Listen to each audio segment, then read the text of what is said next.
హైదరాబాద్ పాత బస్తీలో బంగ్లాదేశీలు రోహింగ్యాలను ఎందుకు వెనక్కి పంపించలేకపోతున్నారు, బెంగాల్లో ఎందుకు వెనక్కి పంపించలేకపోతున్నారు, సేమ్ మిజోరాము మణిపూర్లో కూడా. ఎందుకు అంటే ఇలాంటి చొరబాటుదారులను తీసుకొచ్చేది మన దేశంలో ఉన్నటువంటి వాళ్ళు. ఒకప్పుడు ఈ దేశంలోకి వచ్చి సెటిల్ అయినటువంటి వాళ్ళు, లేకపోతే ఇక్కడ ఉన్నటువంటి వాళ్ళకి అక్కడ బంధువులు ఉండటం వాళ్ళు తీసుకొచ్చి వాళ్ళతో పాటు మరికొంతమందిని తీసుకొచ్చి ఇక్కడ పెళ్ళిళ్ళు వ్యాపారాలు ఇట్లాంటివన్నీ పెట్టించేస్తారు.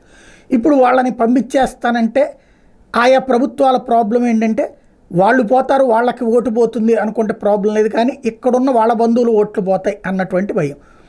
దేశం ఏమైపోయినా పర్లేదు, దేశాన్ని ఎదవలు ఆక్రమించుకున్నా పర్లేదు, దేశాన్ని నాశనం చేస్తున్నా పర్లేదు, కానీ ఈ చొరబాటుదారులు బంధువుల ఓట్ల కోసమే కాపాడుతూ ఉంటారు. ఇప్పుడు తాజాగా ఈ జాబితాలో కేంద్ర ప్రభుత్వం ఇట్లాంటి దాన్ని కంట్రోల్ చేయడానికని చెప్పేసి బయోమెట్రిక్స్ని వాడమంటే మిజోరాం ప్రభుత్వం 32,000 మంది మయన్మార్ రెఫ్యూజీస్ని సంబంధించి కేంద్రం చెప్పినా కూడా వాళ్ళ బయోమెట్రిక్ తీసుకోలేదు, వాళ్ళని ఆపేసింది.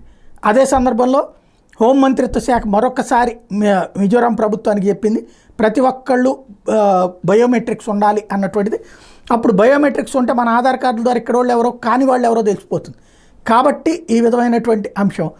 అదే సందర్భంలో మణిపూర్లో కూడా ఇలాంటి వాళ్ళ వల్లనే ప్రాబ్లం అన్నటువంటి కేంద్ర హోంమంత్రి శాఖ గుర్తించినటువంటి అంశం.